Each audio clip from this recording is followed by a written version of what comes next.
Mental health is important. Let's talk about that.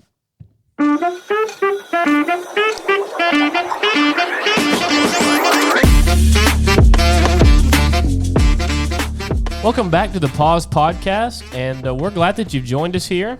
And it's good to be around a table full of these fine, hardworking, blue-collar gentlemen, some of them. And but today we are going to take a more serious turn. This may not be an entirely long episode, but I believe in the day and hour in which we live, it is very important to face the fact and face the truth that mental health and mental battles, spiritually, emotionally, just from the day-to-day basis, can have a huge effect on a person's lifestyle or habits or their activities or the way they live. And there's several types and variations of that. It's not just, well, you know, I'm a little sad. Well, you can think of sadness or anxiety or depression or worry and so many things that God is helping us or supposed to help us with. And a lot of times we seem to turn to our own devices and try and handle it ourselves. But right. I think of Psalms 23, verse number 4, and this is a psalm of David. And I begin to think about that verse number 4. It says, "Yea, though I walk through the valley of the shadow of death, I will fear no evil, for thou art with me. Thy rod and thy staff, they comfort me." And the specific phrasing in that verse that sticks out to me personally, and that may help you through whatever you're going through, is when David says, "For thou art with me." And we'll just go ahead and just put this out here, and we'll elaborate this and go on as we continue. But God is with you. And so many times in this life, and I'm sure these men can even testify to it, I mean, whether they're married or they have a relationship or even if their entire family's in the house, sometimes you just sit down or you lay in bed and you feel like you're just all alone in the world. Yeah, right. Absolutely. You had mentioned we'd been talking about this episode a lot, and I was trying to think of what part of the mental spectrum or the mindset that I wanted to deal with. And I had a friend of mine talk to me, and we talked about just the process of overthinking. And putting battles in your mind, right, and causing problems in your mind that you wouldn't have put in there, but you overthink things. Yep. And you, for example, the example they were giving me was, you know, I don't know if this person likes me or not, and I'm like, well, why do you not think this person likes you? And then they go into, well, they did this and this gesture, and I wondered, you know, they said this, and maybe I took that the wrong way, or maybe I didn't think about that. And the thing that you have to understand in those moments is, overthinking is an entangling web, because once you overthink one thought, you overthink that thought, and it keeps going, and you build this battle in your mind that would have never been there. That's not even true. Yeah, exactly. Really Exactly. Well, 99% of what you worry about ain't even going to happen. Yeah, right. Exactly. And I mean, back to what we're talking about is mental health. And I mean, honestly, man, I think a lot of the times what we keep up here will affect us as we walk through our life. Right. Yeah. Absolutely. Yeah. I know for me, and I know we all kind of got stories about things that's affected us mentally. I deal with anxiety. Thank God I haven't had it forever. It comes and goes. Yes, but it is a big mental battle. A lot of the times you worry about things that just, for me, my worry was my family. Like, I don't want to lose my family. I understand death is a part of life. I get that. To think about that, it doesn't scare me because I know I'm saved, and I see evidence that I know I have a good Christian family. I can't necessarily say my family's saved. I can, like, I believe they are, but right. I can't speak of You're somebody not else's God. I can't speak of their salvation, but they live a godly life in front of me. So I have that peace of knowing that one day I will, if they were to leave us, or if I was to leave them, of seeing them again one day in heaven. And so that, as you mentioned in Psalms 23, when the Lord is with you, that right there lets me know the Lord is with me, that, hey, God comforts you in that sense of, hey, one of these days, if I were to lose them, I know that I get to see them again. Right. Mm-hmm. Right. And, I mean, that's a big thing for me. And we'll all go through some stories that we've had. And if you want, I can go ahead and just start us out with mine. I know I have a couple. One big one for me was college. I went off to college, and it was a big mental battle, man. Just I was away from my family. It was rough, and honestly, I'll never forget the day my parents left, man. I started crying. And now my family's a very, very close-knit family. Like, I'm a whole lot closer to my mom and dad than most kids are with their parents, and I enjoy that. And I know me and Becca, we got a kid coming and a little boy, and we talked about how we want this kid raised. And I told her, we both come from good families. I said, I want my kid to grow up just like we've got to grow up, knowing our family loves us, and that no matter what we go through in life, we can talk to them. And anytime I had a mental battle, I would call my mom, I would call my dad, and I know, and they not only there, but I would call other men of God that would help me through this. And that's a big thing, man. When you got a mental battle going on, call somebody, talk about it. Don't be too macho, or too afraid to talk about it, man. Yep. And there are people there for you, like you said, friends, family. I mean, even like at school, like teachers or coworkers, or so to say, or a boss. And obviously, you might have a difficulty finding someone to be comfortable around, but you will find somebody. Sorry to interrupt, but no, that's exactly right, man. You're gonna there's some. It may not. Maybe you don't have a family who can be there for you. And I know kids like that. I know young people like that that don't have a family who can be there for them. And as part of the youth group here, as a youth group leader, I'm here to be there for these young people at Cherry Grove. If they go through something in life, I want them to understand. You can come to me. You can go to our pastor. You can go to our assistant pastor, Jonathan Gillum. I mean, you can go to these men of God, and they'll help you. But most of all, as a child of God, you can go to God about it. Right. And the Bible says that he is a friend that sticketh closer than a brother. And I think about my brother. Me and my brother are close. And I have two. Enoch's 5, and I'm close with him too, but it's a little bit different between me and him and Jeremiah. But I know me and Jeremiah are close. We talk a lot. And I want Jeremiah to know that too. If he ever needs anything, he can come to me and talk to me about it. Yeah. But back to college, man. I went to college. Dude, it was a big mental battle. I was away from my family, and it was just rough. And honestly, it was through that time God began to mold me and help me become closer to him. It showed me that while having mom and dad in my life is awesome, they're there for me. And it's almost like I came a little bit too dependent on that. Like when I get scared, I can go to mom and dad, and I still can. But at college, man, it was amazing to see the love and grace that God showed me to help me through things in college. And then I got another one, but we'll keep going with one of y'all that's had stories. But the ultimate story for me at college, or the ultimate goal for me at college, was that I got to see God help me grow my faith towards him. And being married now, dude, I like when we have the kid, when Emmett gets here, Becca's going to come home and stay at home and raise that kid. And that was another big thing, dude, just a mental battle for me of worry is, and in a sense, God has given me a good job, and God provides all the needs we need. He provides, he ultimately, he's the one who feeds us. And, but for me, man, when knowing that Becca's going to leave, there for a while was a big mental battle for me of like, man, how are we going to make it on one income? And we've started living like that, dude. It's amazing to see God provide. Just something that seems pointless in life, but just all of a sudden you just got extra money in the bank that lets you do this. And because we want to save up to build a house, and we've been setting that aside, but it's just amazing to see God provide for this and that. And it just goes to show, I worry about things. Yeah, man, my God's a whole lot more bigger than my worries. Oh, absolutely. We worry about things that we can't control, anyways. Yeah. Like even Seth talked about that, and even you, like when she's home with the baby. I mean, and you're out working, and I mean, some things you just have to let go. Like you just can't let them burden you. Now you need to some extent, be attentive and be ready and be available. But I think the important thing to realize is it's called a mental battle for a reason. Yeah. And sometimes you're going to lose a little ground, and sometimes you're going to gain a little ground. And maybe you get peace about your income, but now you're trying to get peace about your time, or in a situation, do I have enough time for this, allotted for this? Or maybe you get peace. You mentioned college. Maybe you get peace about this is the major that God wants you to do, and you struggle in a class. Well, if I don't pass this class, I'm failing the Lord. I'm failing. I mean, this is what I thought I was supposed to do, It was God's will for me to take English class 3 times.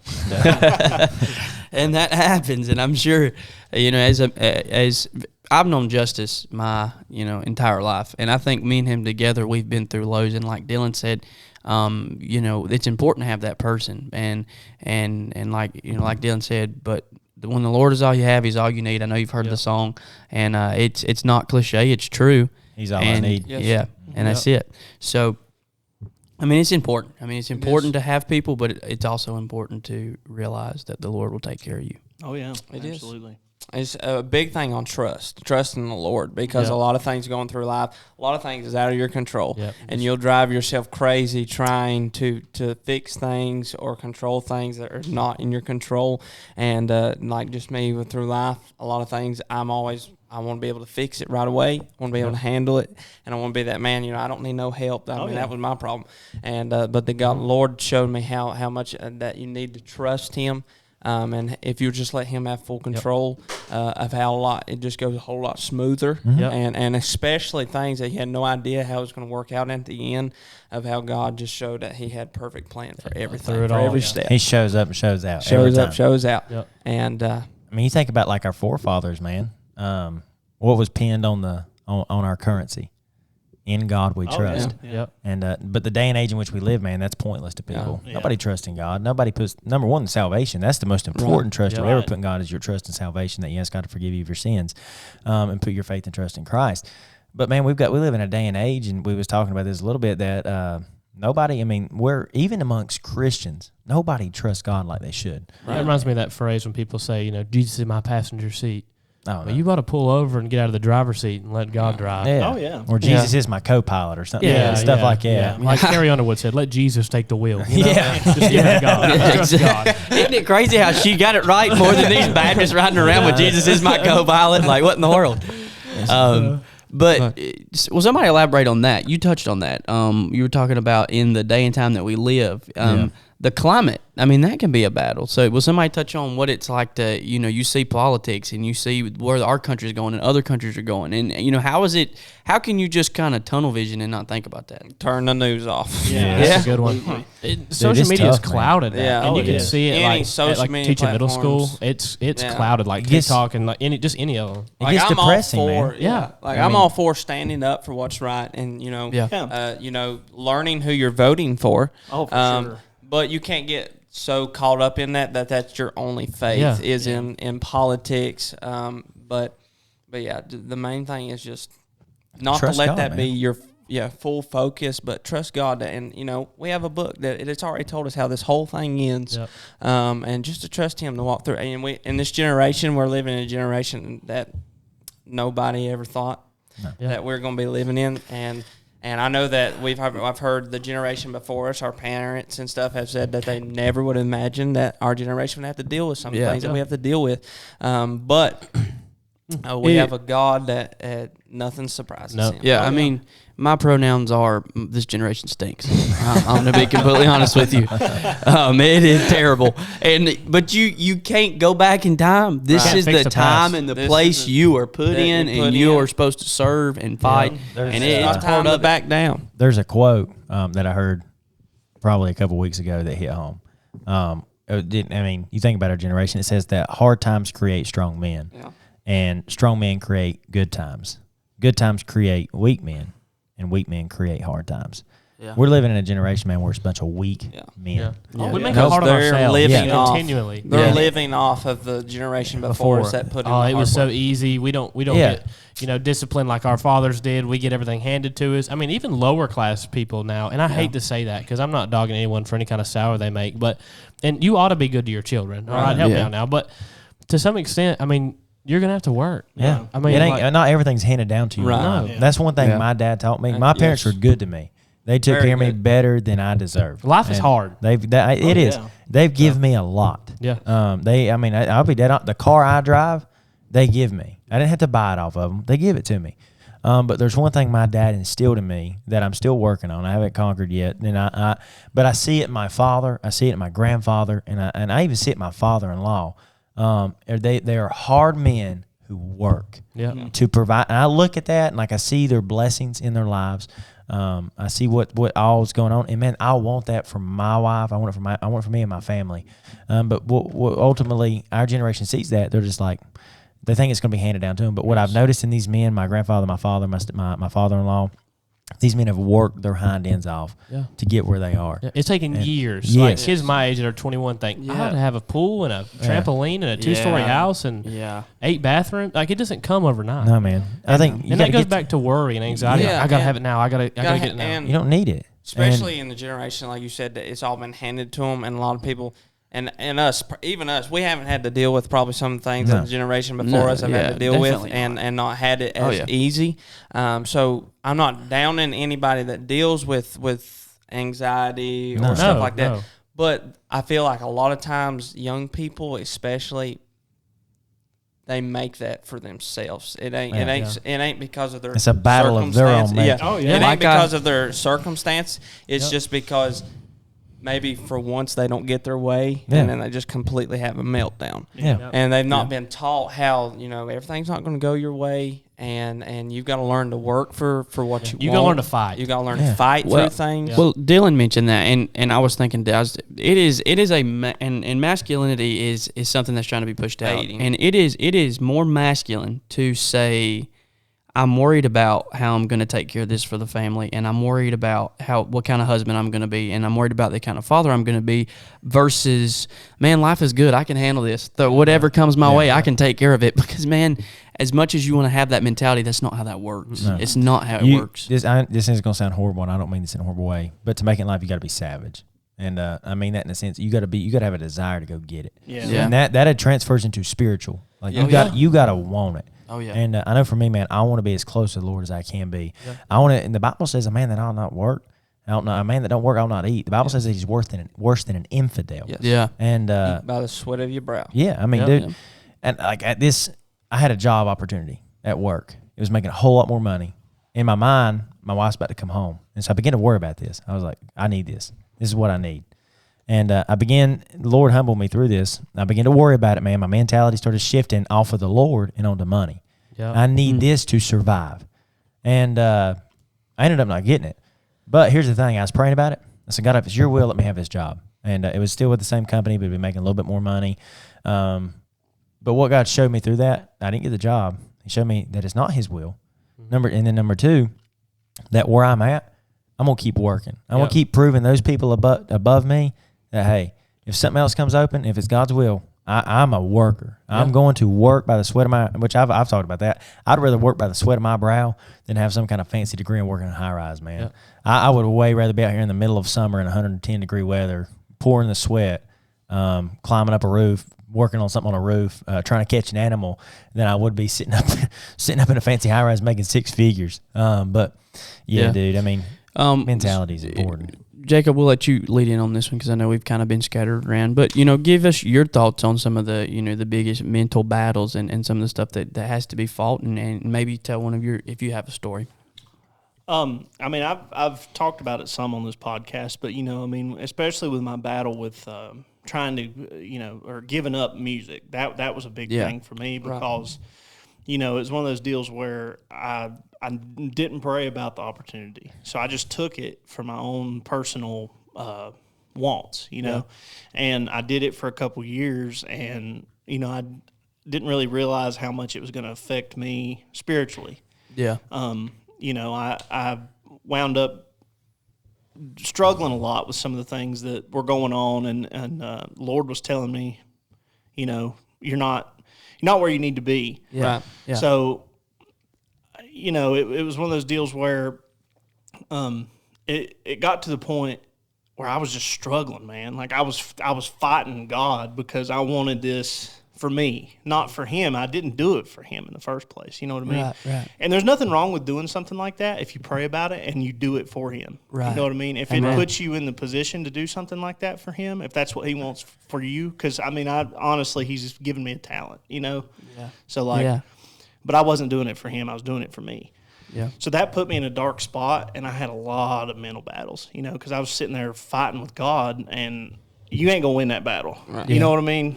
Like if you're a saved Christian, you're not going to win that battle because it's going to get you to a point where you just break, and that is exactly what happened. Yeah. I remember I was sitting in church, and anytime I would go to church, I just got nothing out of it, and it made me doubt my salvation a lot. Yeah. So, it was one of those deals. Well, it was a service, and they were singing "When I Lay My Isaac Down," and it was just like, boom. It just hit me, and I broke. Yeah. But the amount of mental stress that whole situation it was affecting my family. It was affecting my marriage. And me and Allie hadn't even been married long. you know. But it was one of those deals where I would come home and I'd be so miserable I couldn't even do anything. Yeah. I'd sit there and not even have a conversation with her. And you mentioned that about breaking, and you have to be thankful, and I'm sure you are. Oh, yeah. Those breaking points. Yes. Yeah. When your will breaks to what you want and what you think you need, and then you finally start getting answers. Yeah. Well, and it's hard to.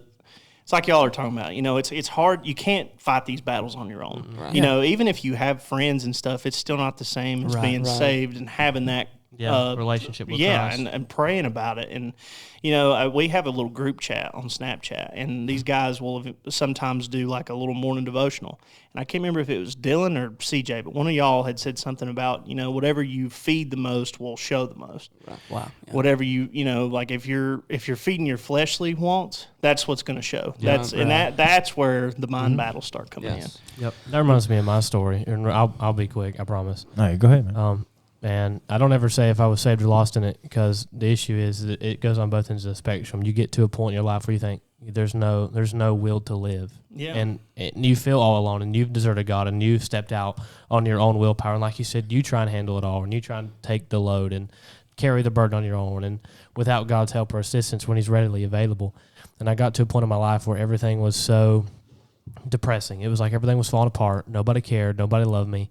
And like these were some mental battles that I had created on my own, some circumstances in life around me that had surrounded me and had covered and clouded my mind. And and then there's a portion of it where the devil is just continually pricking and throwing those arrows, and he's hitting dead eye every single time. And it's like, what am I even doing here? There's no purpose. Nobody would even know if I didn't exist. And you get to a place, and I was a young kid. I was probably 13, 14. Where I got to a point, and my dad, we studied in like a little building outside beside the house. It's like a little shack of some sort. And he got done studying there, and he'd come back up, and I had went down there. And he had just finished up everything, but he'd left his 9mm on the table. And I was so far out, and I was so stressed, I was so worried, I was so anxious, I was so depressed and alone, and like no one would talk to me, but I wouldn't talk to anybody either. And that's why we've emphasized go speak to somebody, anybody. Right. Yeah. And I remember I pulled it out of its case, and I put the 9mm in my head. And I was going to pull the trigger, and I put my finger on the trigger, and I was a few seconds away from pulling it. And it was like the wind just blowed and glistened, and I thought someone was walking into the building or said, hey, or saw me or something. And this is just God's grace anyways. You can call me a lunatic or insane. I know what I heard. And I remember I pulled down the curtain of the building because it blocks out everything from the outside. No one can get in, stuff like that. I was going to end it there. I thought that was the conclusion of life. This is it. There's no point in living. Nobody cares. God has no plan for me. And I remember I walk outside, and I don't know what it was, but it's like I can't explain it. But you just see the limbs blowing. The sun's just shining. The grass is just green, and it's like God just come around and put his arm around my body and just said, "I'm still here." Yeah, nothing's changed. I got you. And I just God's just good. Just trust in Him. Amen. And for Thou art with me. Thy rod and thy staff, they comfort me. And I mean, I'm not bragging by any way, shape, or form. But I mean, God's called me to preach. I'm now intern pastor. Helped me to coach in track. 7th grade science teacher around a bunch of young people. And if I'd took my life, 7-8 years ago, none of that happens. Yeah, man. And all in God's honor. Yeah, it goes back. I mean, here's the thing: God's used your life. Yeah. And even the video you sent us the other day is kind of funny. They played in a student-teacher basketball game. Every one of his students were chanting Mr. Carroll. Yeah. And so therefore you see in he's leaving an impact in you see you're leaving an impact in young people's lives. Yeah. And dude, I mean, that's the thing, like you just said a minute ago, you get to this point, and it ain't just in lost folk. I mean, even saved people get to that point, man, where you just think, man, I'm better off dead. Oh, yeah. That's not true, man. No. There's more to life. Life is worth way more than taking your life. I mean, there's so much. If I was to give every one of y'all $1 million, would y'all take it? Yeah. I mean, seriously, would you take it? Yeah, absolutely. Yeah. If I was to give every one of y'all $10 million, but there's one stipulation, you get it. You take the $10 million, but you don't get to wake up tomorrow. Would you still take the $10 million? No point. No. Life's not worth any sort of amount of money. Nothing like that. Yeah. Life is valuable, but it goes all the way back to the very beginning, what we began to talk about. You're going to go through life. You want this comfort that we've talked about, we found. you find it in Jesus. Yeah. And I know people say that and it sounds cliche, but dude, it's true. Yes. There you go through life, and the Bible tells us that we can cast our cares upon Him, for He careth for Yeah. you. Yes. And, For you, it's individual. Yes, it ain't a broad spectrum. He knows who you are. He knows your frame. He knows your name. The Bible says He knows the very number of hairs upon our head. He does. And that goes to show that God, that it's not just a broad spectrum relationship. It's an individual relationship with us. And I mean, dude, any young people out there, it's not worth ending anything. It's not worth it. It's not, no. And you're God has created you, and you're special. You are handmade, and you have God's imprint on your life. A story I heard one time. I was running. I was doing a run, and I had a speech in my ear from a guy who did a seminar at a college. And he was talking about how he was at a point in his life where he never could find his niche. He just didn't know what he was there to do, what he was there for. And he began to talk about how his mom kept pushing him to just take your SAT, take your SAT, take your SAT. You know, you go to college, you got this. And he never succeeded in school, never did very well. And but he took it, and he did amazing, outstanding, great score.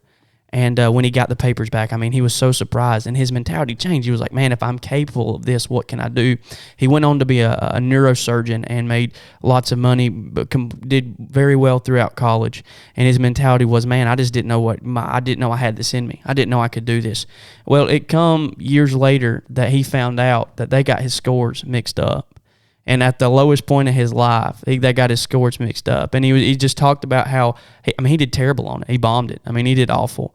And he just talked about how he had a moment in his life where his mentality changed.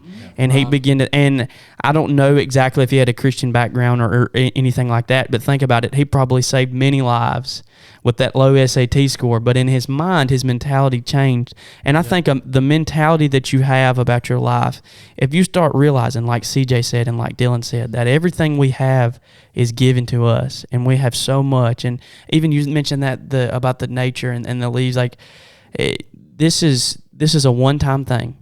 You know, there's eternity for those who know the Lord. But this is the world we've been given. This is the lot we've been given. And you just got to get that mentality to make the best out of it. Right. Yeah. And like Jake was saying, what you feed yourself is what's going to come out. Yeah. Especially for Christians that deal with depression or struggle with anxiety and stuff like that. A lot of times it's because of what they're feeding themselves, and that it's spiritual and it's the flesh, and that is fighting back and forth. And if you feed the flesh more when you're saved, then you're truly not going to be happy because what is living on the inside of you. Right. And so be careful what you listen to. Be careful what you watch.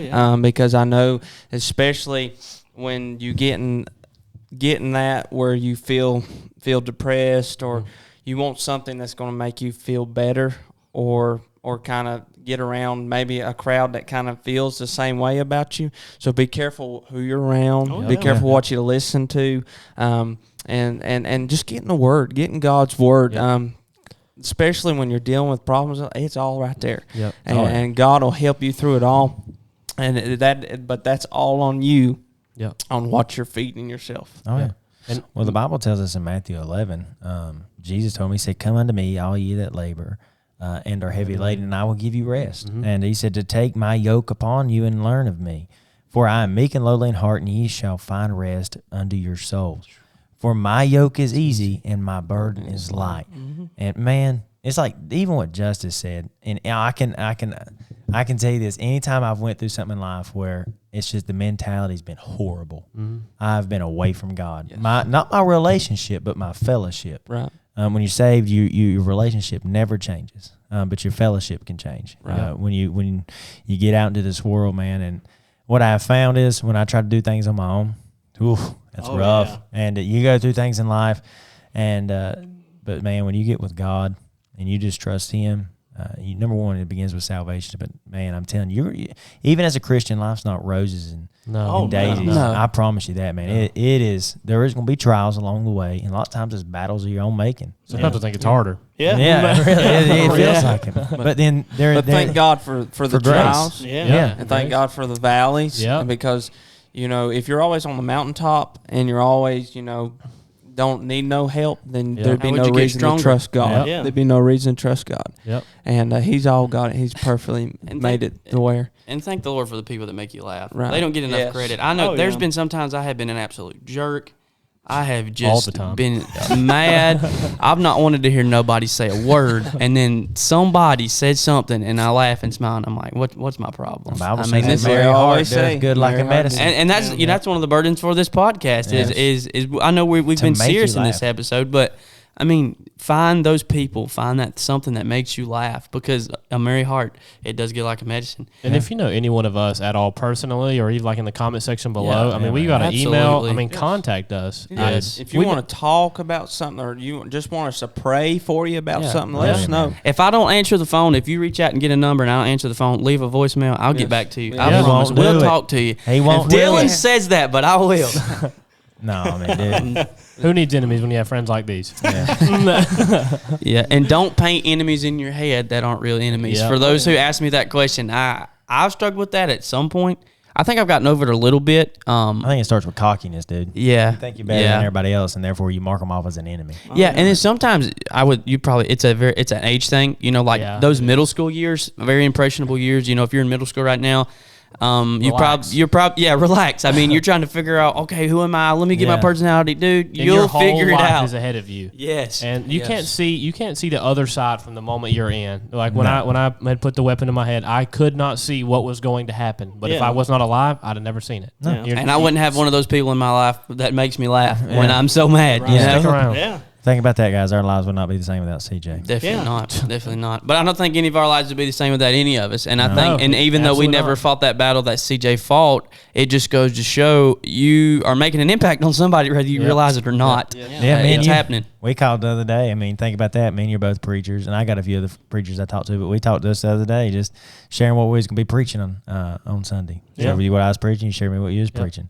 Yeah. And I don't do that very often because I'm scared to death it's going to change. And, Yeah. Yeah. Oh yeah. but, yeah, dude. You- And don't, we started with this at the beginning.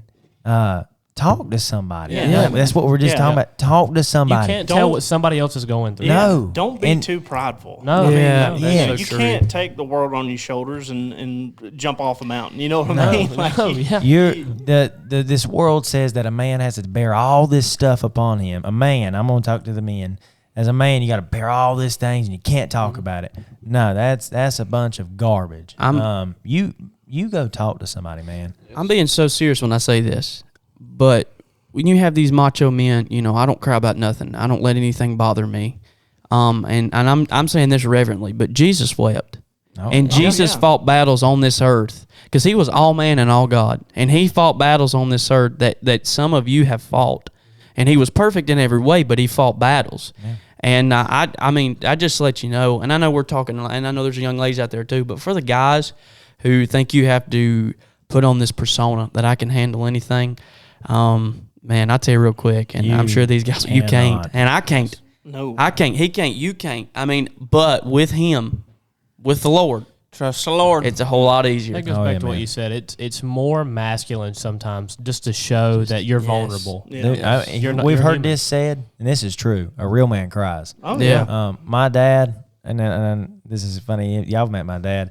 He's pretty serious for the most part, and my grandpa is very serious for the most part. But them two men right there, they'll cry at a drop of a hat. They may seem hard, and they don't try to put out a persona that they're hard men. But I think that's a man, is somebody who stands up for what's right. They show boldness, but they cry too. They cry, and times I'm 24 years old, and it's not been too long ago I called my dad and I just wept. I'm going through something. I'm not scared to talk with him about what I need to talk to him about. I'm not scared to talk to God with what I need to talk about. Yeah. And because I promise you this, and I know, matter of fact, this was also a recommendation. This was something we've talked about, but I just remembered there was somebody who reached out that asked us to talk about this. His name's Chuck Craig. He was he worked the Teen Extreme at Pensacola Christian College. He listens to our podcast, and but I think of somebody like him, dude. There was several young men that he helped at college. That I don't even know how many, but I know for sure Blake was one of them. Me was one of them. You ever seen him? He's just a big old rascal. Look, I mean, he was in the Navy.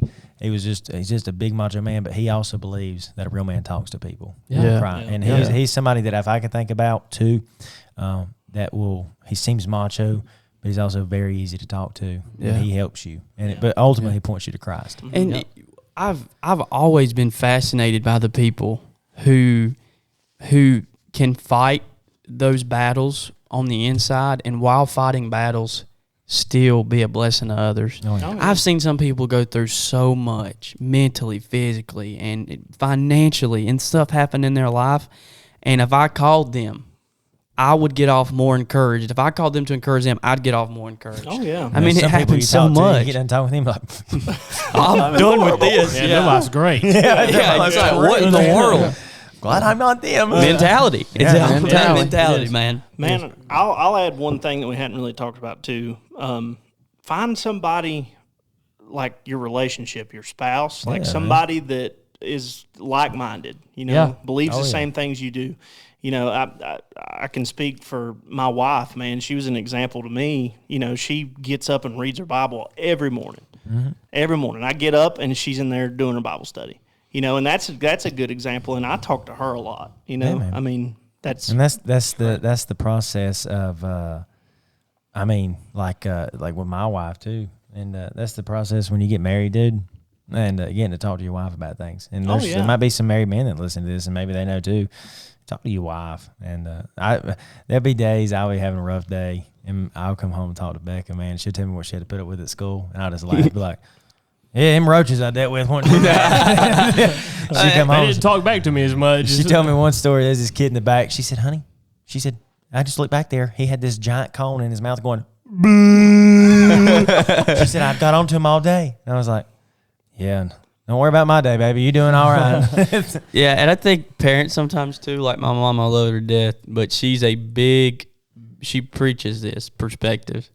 And I'll be giving her some problems and things I'm dealing with, and she's like, now what's your perspective on this? And I'm like, Mom, my perspective is this stinks. I don't want to deal with this. Yeah. And she's like, well, maybe change it to, let me see how I'm going to get through this and how am I going to fight it. And I'm like, you're right, but I hate that you're right. I really do. I hate to admit it, but you're right. And in relation to that too, it's a lot of time it's hard for kids to open up to their parents. Yeah. Oh, yeah. But let me go ahead and say this, because I didn't have a good relationship with my dad until after I got saved. I didn't even like my dad. Didn't call him, didn't talk to him. He'd call me, I'd hang up. We just didn't have a good relationship. I didn't talk to him for a long period of time until after I'd moved in with him anyways. But I promise, they brought you into this world, or whoever is your guardian. They are there and they are watching and they are caring for you. They want to know. Mm-hmm. That's a lot. And it's like, it may go back to pride or arrogance, or well, I don't want to talk to mom or dad because then they'll get mad at me. But trust me when I say this, I'm 21 and my dad still knows a lot more than I do, and I still think I know a lot, but I don't. But if you would go to that guardian or that parent, they have experience in a lot of the same fields and areas that you're going through. Oh, yeah. Talk to them. Yeah. Oh yeah, man. Me and Joseph had talked about this a little bit. Even when you know you're doing the right thing, when you're in the will of God and you know that this is what he wants you to do, you can still have mind and mental battles. Oh, yeah. I told him one time before, and I know when we're doing this podcast right now, I know this is what the Lord wants us to do. Or me, I know that I need to, this is an outreach he wants me to have. Well, I told him, I said, man, I know this is what I'm supposed to do, and this is what the Lord wants me to do. I was like, man, but sometimes it's hard. Sometimes it's hard to pull my thoughts together. Sometimes it's hard to get mentally prepared to make that drive, come up here, get my mind going in that direction. But it seems like every time I have that mindset, 30 minutes into being in Wilkes County, I'm like, this is where I'm supposed to be right now. And I feel at home. I feel like I'm doing the right things. And no matter what avenue or facet of life that you go through, you feel those moments of, I just don't know if this is it. I just don't know if this is it. Now the devil can I don't believe the devil can tell you you're in or out of the will of God. Like, oh, you're not in the will of God. You're not in the will of God.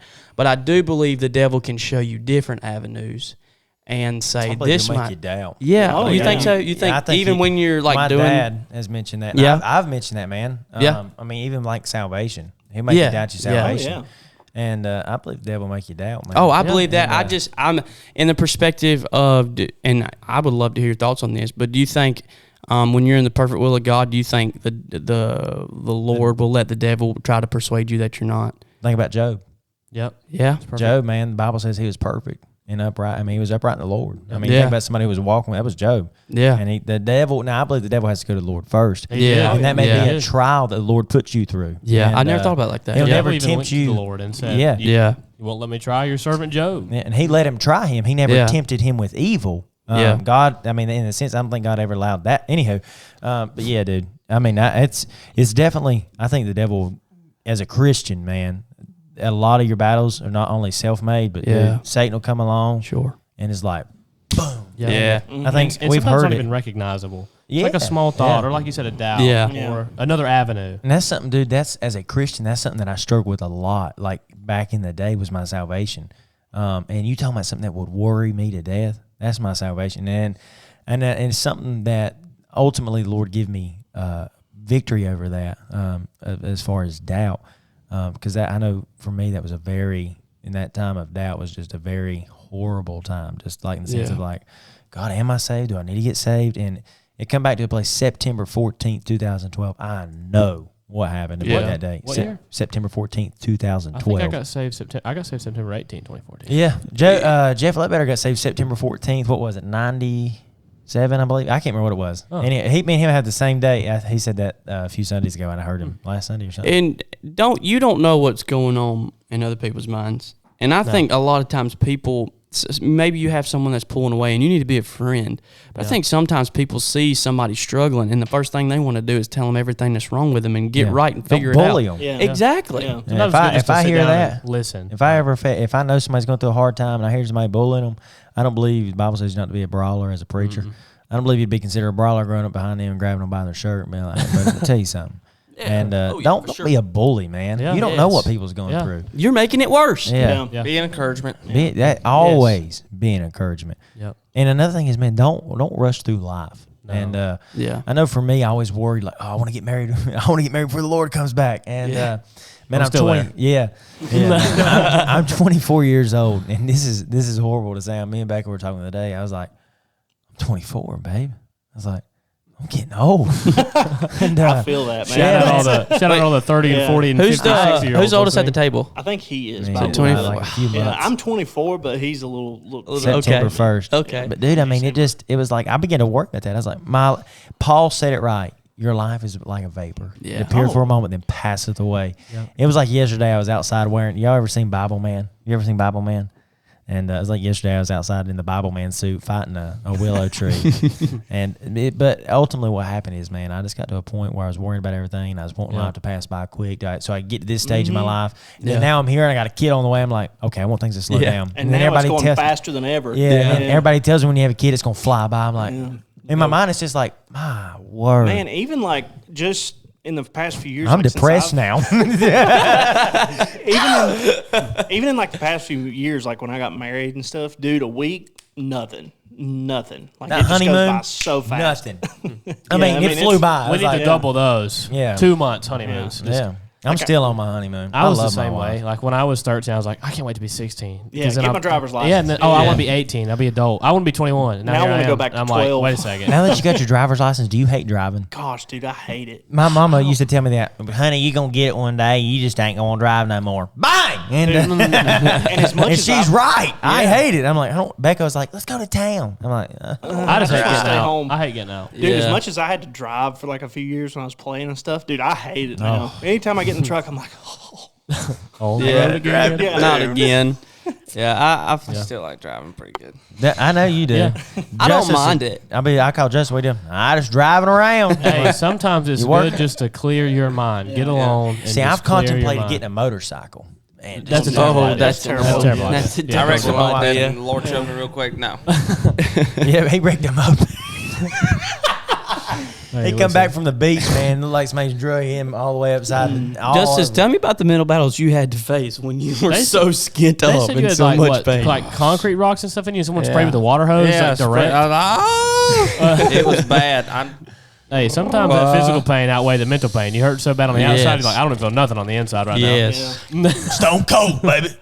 And I will say this, like sickness sometimes I fight the biggest battles when I'm sick and I've been in my bed for like 3 days straight. COVID? And then you start fighting these mental battles. It's over. Brother. Yeah, I'm dude. done. Brother, COVID for 2 weeks, I grew out a beard. I look like a homeless man in my bedroom. I was like, light? And the beard stayed after. Yeah. Well, we're glad that happened. I've had Me this too. pain, man. I had like, I don't even know what it was over the past week. Man, you've almost had the same symptoms, just like constant burping. It's like my guts just kicking me in the face. And the other day I was sitting in the house, I was like, honey, I'm dying from cancer. I'm done. And it was like I started going to the darkest. I'm a hypochondriac, dude. Yeah. Just like his mama. And my ribs hurt. I'm like, I'm hurting all over. Something's wrong. I'm dying, baby. And I worry about stupid stuff. Yeah. Goes to the doctor. Yeah, just a light bruise. No, I did. Yeah, you have a little gas trapped up high. I've had that, man. Last year, I had a lot going on with work and mental battles. Just my doctor told me I love him, and I went and had all this work done. I had to pay a ton of money because I felt like I was having a heart attack. I was 23, and I was like, baby, I'm dying of a heart attack. I know I am. And I paid all this money to have all these tests run, and he just came in there.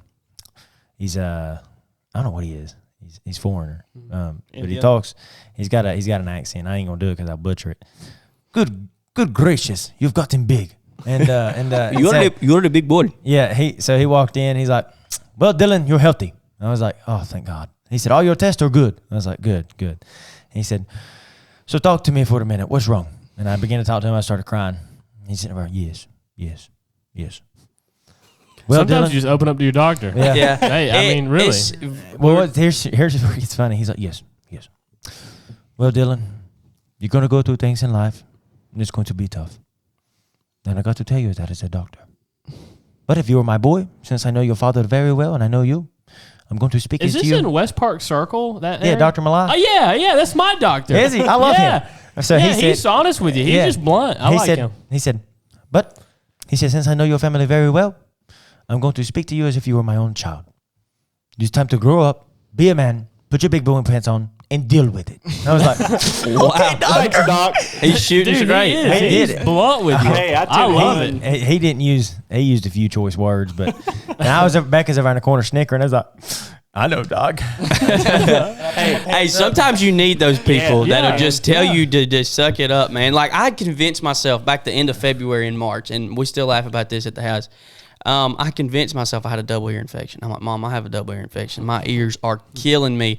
I go to the doctor, and they're like, you don't have, your ears look fine. And I'm like, there's no way I feel this bad, and I've just been lying to everybody telling me I have a double ear infection.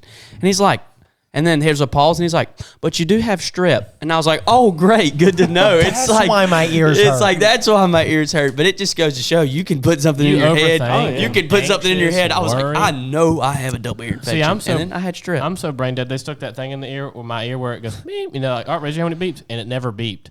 And I was like, have you started yet? She's like, can you hear? I was like, no. She's like, oh, that's not good. Just as the spiritual is directly related to the mental, the physical is, dude. man. Oh, yeah. Dude. You begin to worry about things. Justice picks on me because I've put on a little weight since I've graduated high school. Justice. Dude, you want to talk about the mental battles I've had to fight? Hey, he picked on me when I got married. Started calling me fat, and it's been my motivation. And this year, I'm taking wrong. care of my I've been boys. proving him wrong. I'm taking care of my He's been trying to boys. prove. Give He's me like, some of that. y'all are getting fat, and then for 9 months he didn't do it. He didn't do a stinking thing. Give me some And of that, now he's Justice. finally getting back in the gym. And then gets in better shape than Hey. anybody in like 2 months. But here's the thing. good Dylan friends. has succeeded with Justice's challenge.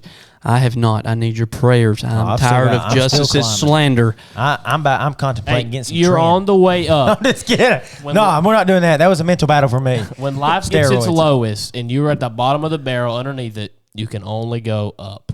That is Yeah. true. Amen. Pause. That's not the amen button. We need an amen button. Yeah, we don't have that. We just have a pause button. We need a button that goes amen, and then a button that goes that'll preach. Yeah, that's it. Break. Well, one time this is pretty funny. This is just kind of we're getting ready to end it up, so we want to end you guys on a laugh. So one time Justice called me and he's pouring his heart out to me, and he's dealing with a tough situation, a friendship he was having to deal with, and just the person when there was just a lot going on. This was about me, wasn't it? No, it wasn't. It really wasn't. He didn't talk to me for 3 months. No, it really wasn't. It was something that happened a long time ago, and he's like, he's telling me this whole time. I'm like, Justice, if you've had to call me and complain about this situation and this relationship in your life for this long, buddy, it's time to handle it. And and this is his exact words. I knew you were going to say that. And it's like, if you knew what I was going to tell you, you know, why'd you ask? But sometimes it just takes hearing it. Yeah. Sometimes it just takes hearing it. Well, here's the thing, man. You'll never help somebody that only looks for agreement. Yeah. And, you want some help in your life, go find you somebody who will tell you the stinking truth. Oh, yeah. And don't agree with him. I mean, that's how I am as a person. I think CJ, me and him are honest, and I'm very honest with Justice.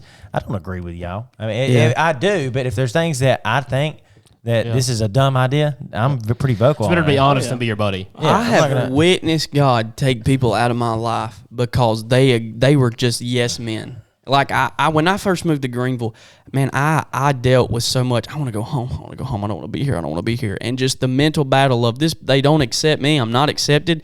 And then I had 2 people, and I won't say who they were, obviously. Me and Justice. But they were in my ear saying, yeah, man, you I hate that you had to leave all that. Yeah, man, this is terrible that this is what's happened to you. And until those people got out of my life, I struggled with seeing what God's plan was for my life. I thought he said sin. I did too. Brother. Well, Hey, I am sometimes, perfect. man, all you need is somebody to just shoot it straight. Yeah. To me, that's some of my, some I of these shoot it guys straight are- with you, Donna. Oh yeah, absolutely. buddy, wife, Dr. Malai. I mean, Dude, Way if to you go, want a Dr. straight shooter in your Somebody. life, listen, I got some. we've been trying to get him to come to church. I love that man. We need to get him on a podcast. Talk about doctors. No, we don't. Good. It'd be good. That button we'd be having to use a lot.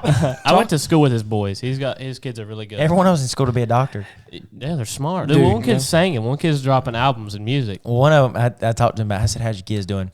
"Oh, you know, living off their father's money." And I was like, yeah, I don't blame them. And, Me too. he said, "I got one that's about to be a doctor." He said, "The other one, he don't know what he wants to be." He said, "He's just living off me." I was like, I was there. We watched a movie last night. He's what are they called? He's like, I'm a professional son. You know, like I'm a stay-at-home son. I'm a stay-at-home son. But the funny thing is, I won't be a stay-at-home dad. you talk about doctors that shoot it straight. I had another doctor, different ethnic background, had a good accent to him. And he's one of those upfront guys. And I had to go in for a sports physical, and he's talking to me, and he's like, "Your posture is terrible." And my mom's like, "See, I told him," and I'm hunched over.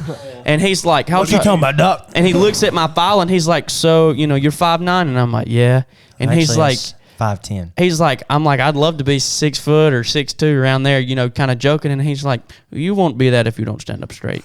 And I'm like, oh man. And my mom's loving this because she's been telling me my posture is wrong this whole time.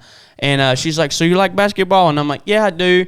And he's like, "Are you pretty good?" I was like, "Oh yeah, I slam it down. I can dunk," just kind of joking with him. And he said, "Not with that posture. You can dunk." And I mean, he's telling me how unathletic I am. Man. I mean, he can just tell. He was shooting it straight. And just like the way he was You know physically. what? Sometimes you need someone like that mentally. Like you need to get You need somebody open like up that spiritually too. Yeah. Somebody's gonna tell You need to get back. Wrong, boy. You need to get back in the Word. You need to get back with God. Back in the word. Go back with God. If my posture was better, there ain't no telling how tall I'd be. If that's the case. He'd be like 6'11". Brother, be you're dude. Jack Reacher is who you are. See, the problem is with Jake is, and this is, wow, we've taken a turn, but Jake is so tall that he has to lean down to the rest of us that are like 5 foot, like 10, 11, and just. Yeah. Hey, buddy, how are you? But it's good to have good buddies and good friends and good Oh, yeah, pals and good absolutely. family. And if you don't attend a church or go anywhere to church, find a good church, study up on them, learn about them, and just get involved and try and find somewhere where you can belong. And it's good to listen to a good podcast. Hey. We'll see you guys next week. Thank you for tuning in to the Paul's Podcast. Take a picture of this right here. This will be our cover photo. Open up to somebody, talk to somebody. See y'all.